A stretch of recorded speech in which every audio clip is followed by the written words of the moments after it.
તારીખ 26 ઓગસ્ટ 2025ના રોજ અમરેલીના મોટા આકડિયા ગામે વિસાવદર વિસ્તારના આમ આદમી પાર્ટીના જાબાઝ ધારાસભ્ય ગોપાલભાઈ ઇટાલિયાની ગુજરાત જોડો જનસભાનું આયોજન આમ આદમી પાર્ટી અમરેલી દ્વારા કરવામાં આવ્યું હતું. આમ આદમી પાર્ટી આ ગુજરાત જોડો જનસભામાં મોટા આકડિયા અને આજુબાજુના ગામ 2000થી વધુ લોકોએ ભાજપને જાકારો આપી આમ આદમી પાર્ટીના ખેસ પહેરીને આમ આદમી પાર્ટીમાં જોડાયા હતા.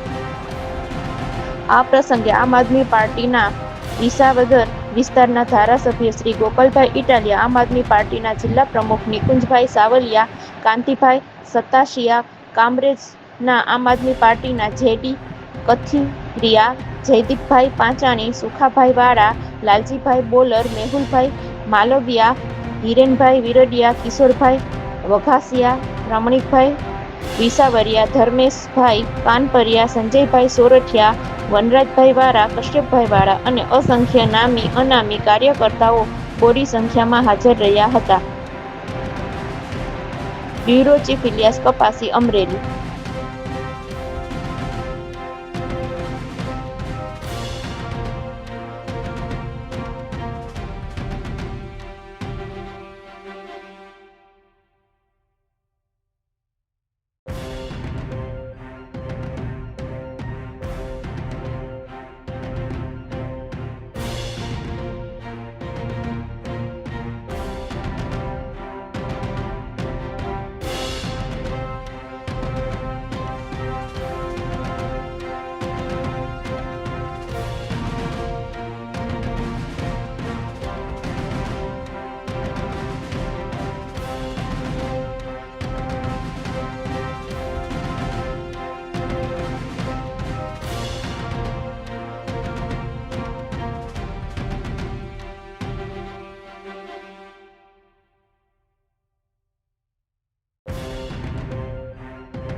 આજે અમરેલીના મોટા આકડિયા ગામે આમ આદમી પાર્ટી દ્વારા ગુજરાત જોડો કાર્યક્રમ અનુસંધાનમાં એક જાહેર સભા રાખવામાં આવી.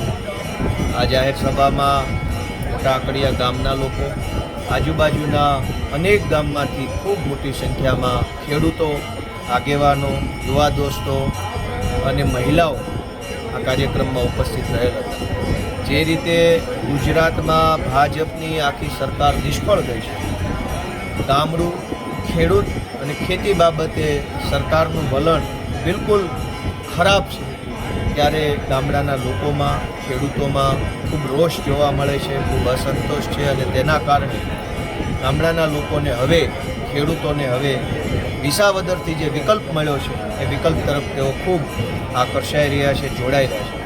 આજના આ કાર્યક્રમમાં આટલી વિશાળ સંખ્યામાં લોકોની ઉપસ્થિતિ એ બતાવે છે કે લોકોમાં હવે એક નવા વિકલ્પ તરફ આગળ વધવાની શરૂઆત થઈ ચૂકી છે.